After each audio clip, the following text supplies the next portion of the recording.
दोस्तों, समय समय पर इस पावन धरती पर अवतारों का आना हुआ है और पृथ्वी पर उनका जन्म होना, उनके द्वारा लीला करना, संघर्ष करना, चमत्कार करना और परमात्मा के तत्व ज्ञान का प्रचार करना। अवतारों द्वारा इन सभी लीलाओं के करने का कोई न कोई उद्देश्य जरूर होता है, परंतु अवतार में भिन्नता होती है।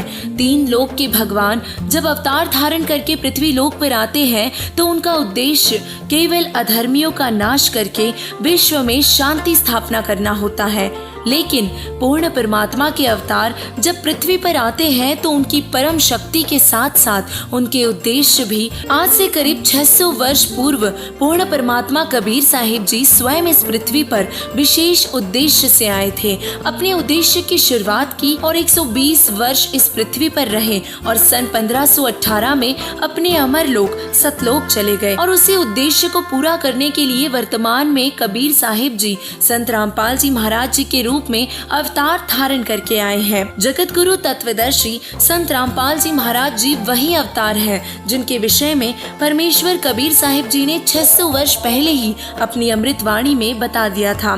कबीर साहिब जी ने अपनी वाणी में उस महापुरुष के आने का जिक्र करते हुए कहा था, 5 सहस और 500 जब कलयुग बीत जाए, महापुरुष फरमान तब जग तारण को आए। कलयुग बीते 5500 पाचा, तब ये वचन मेरा होगा साचा। कलयुग बीत जाए जब एता, सभी जीव परम पुरुष पद चेता। कबीर साहिब जी ने बताया कि कलयुग के 5505 वर्ष बीत पर वो महापुरुष परमात्मा का फरमान लेकर जगत का कल्याण करने के लिए आएगा। आगे भविष्यवाणी करते हुए कबीर साहिब जी ने ये भी बताया कि वो अवतार विश्व में शांति स्थापित करेगा, उग्रवाद, चोरी, रिश्वतखोरी जैसे कुकर्मों को खत्म कर देगा और 5505 वर्ष कलयुग बीत जाने पर सभी जीव एक होकर परम पुरुष परमात्मा की भक्ति करेंगे।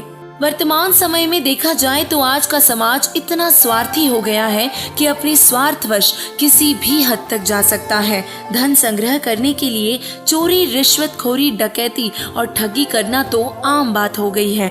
ऐसे में भला सुखमय जीवन और कलयुग में सतयुग आने की कल्पना करना भी असंभव लगता है। हर कोई माया की दौड़ में अपने वास्तविक उद्देश्य से भटक रहा है। तो अब प्रश्न ये उठता है कि आखिर ऐसे में समाज सुधार कैसे होगा और कैसे होगा मानव का चरित्र निर्माण। पहले समय में सभी में आपसी प्रेम और भाईचारा हुआ करता था। गांव में किसी एक घर कोई दुविधा होती तो पूरा गांव मदद के लिए तैयार हो जाता था और लाइलाज बीमारियों जैसे भयंकर रोग भी नहीं थे।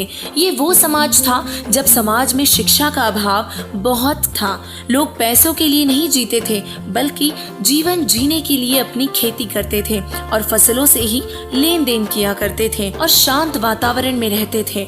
परंतु शिक्षा के आने के बाद समाज में माया की दौड़ शुरू हो गई। जिसके पास अधिक धन है वो अभिमानी हो गया और किसी की मदद करना तो दूर बल्कि लोगों का मजाक बनाना उसे अच्छा लगने लगा। आज गरीब और भी गरीब हो गया और अमीर और भी अमीर हो गए। लोगों में प्यार रहा ही नहीं और सब स्वार्थी हो गए। और ये तो सभी जानते हैं कि जब जब अधर्म बढ़ता है तो अवतारों का पृथ्वी पर आना होता है और ऐसे अधर्मी लोगों को सुधारने के लिए पूर्ण परमात्मा कबीर साहिब जी संत रामपाल जी महाराज जी के रूप में अवतार धारण करके इस पृथ्वी लोक पर अवतरित हुए हैं। आज से सैकड़ों वर्षों पूर्व महान भविष्यवक्ताओं ने ऐसे समय की भविष्यवाणी की है जब हर तरफ सुख, शांति और राग द्वेष रहित परमार्थी समाज होगा। और इस भविष्यवाणी के अनुसार ऐसा समय आने वाला है जब चारों तरफ हो सुकून का पहरा, ना कोई राग द्वेष हो, भारत बनेगा विश्व विजेता और सोने की चिड़िया हो। ये उस समय के लिए भविष्यवाणी की है जब सारा विश्व एक होगा और सब बुराइयां त्याग कर सभी एक परमात्मा की भक्ति करेंगे और उस महान संत के आशीर्वाद से भारत एक बार फिर से सोने की चिड़िया कहलाएगा। और साथ ही उन्होंने ये भी वर्णन किया है कि ये सब एक महान तत्वदृष्टा संत के तत्व ज्ञान से ही संभव हो पाएगा, जिसे कलयुग के मसीहा, अवतार, मैसेंजर ऑफ गॉड व अंतिम पैगंबर भी कहा गया है। वो महान अवतार तत्वदृष्टा संत जगत गुरु तत्वदर्शी संत रामपाल जी महाराज जी ही हैं, जो अपने तत्व ज्ञान के आधार से विश्व में शांति लाएंगे और भारत को विश्व विजेता बनाएंगे।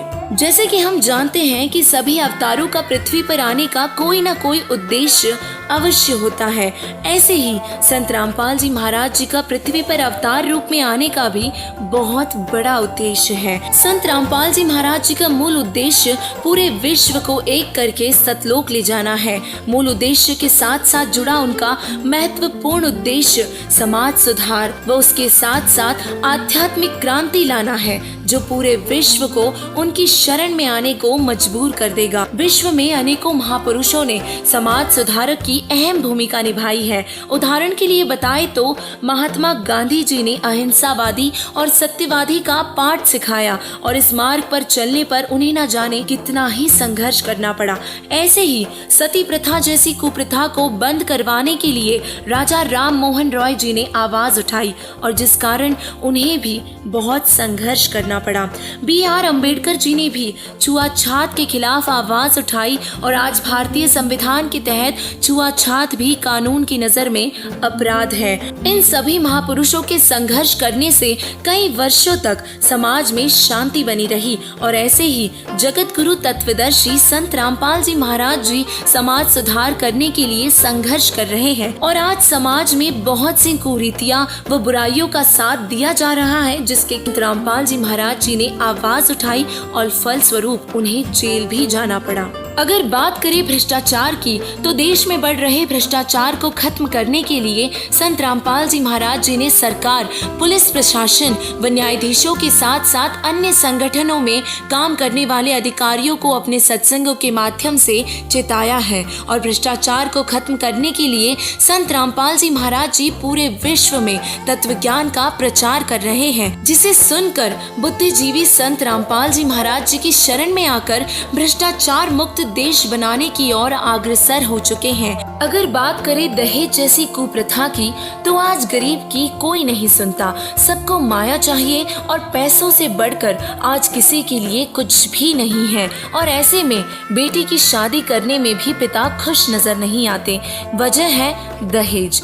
दहेज एक ऐसी कुप्रथा बनकर रह गई है जिसका कोई समाधान नहीं कर सका, परंतु संत रामपाल जी महाराज जी के अनुयायी ना तो दहेज लेते हैं और ना ही देते हैं, जिससे समाज में अच्छा संदेश जाता है और इसी नियम के चलते गरीब व्यक्तियों को भी राहत मिली है, जिस कारण दहेज के कारण ना तो बेटी उत्पीड़ित की जाती है और ना ही पिता को कर्जा ना उतार पाने के लिए आत्महत्या का सहारा लेना पड़ता है। समाज को नशे से राहत। हर नशीली वस्तु पर चेतावनी दी जाती है कि यह सेहत के लिए नुकसानदायक है, इससे कैंसर हो सकता है, परंतु पूरे विश्व में नशे को अमृत तुल्य माना जाता है। बीड़ी, शराब, सिगरेट, सुल्फा, अफीम, गांजा, हुक्का और भी विभिन्न प्रकार की नशीली ड्रग्स को आज ऐसे शौक से ग्रहण किया जाता है जैसे इससे अच्छी व सेहतमंद चीज और कोई नहीं। नशा करने से कोई लाभ नहीं बल्कि हानि ही हानि है। बीमारियों के साथ साथ पैसों का भी खर्च होता है, परंतु संत रामपाल जी महाराज जी के अनुयायी किसी भी प्रकार का नशा नहीं करते। नशा करना तो दूर, किसी को नशीली वस्तु लेकर भी नहीं देते। मांसाहार से निषेध। संत रामपाल जी महाराज जी हिंसा के सख्त खिलाफ है। किसी भी अनुयायी को मांस का सेवन करने की अनुमति नहीं है। मांसाहार राक्षसों का आहार है और संत रामपाल जी महाराज जी भक्त समाज तैयार कर रहे हैं। बॉलीवुड से राहत। संत रामपाल जी महाराज जी के अनुयायियों के लिए फिल्में देखना, गाने सुनना, गेम्स खेलना बिल्कुल भी मना है और यह नियम सभी फॉलो भी करते हैं, जिससे बच्चों में अशुद्ध विचार प्रवेश ही नहीं होते और सत्संग सुनने से उनका मन पवित्र रहता है। इन सब के अलावा चोरी, रिश्वतखोरी, डकैती, लूटना, ठगना जैसी सभी बुराइयों को संत रामपाल जी महाराज जी अपने तत्व ज्ञान से जड़ से खत्म कर रहे हैं, जिससे समाज बुराइयों रहित हो रहा है।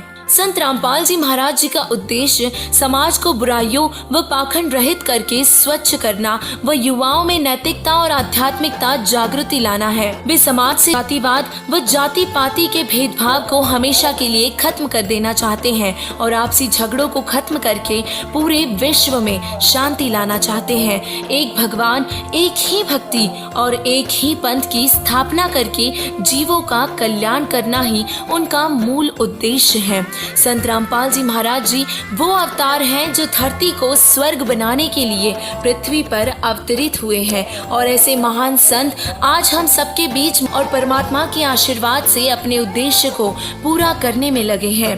दिन रात एक करके वो इस मिशन को पूरा कर रहे हैं, जिसका परिणाम स्वरूप आज भारत की जनता के साथ साथ विश्व में भी उनके अनुयायी सुख व शांति का जीवन जी रहे हैं। और आप सभी से हमारी टीम की तरफ से हाथ जोड़कर विनम्र प्रार्थना है कि जगत गुरु तत्वदर्शी संत रामपाल जी महाराज जी के इस पावन उद्देश्य को पूरा करने के लिए उनसे नाम दीक्षा लेकर उनका सहयोग करें। धन्यवाद।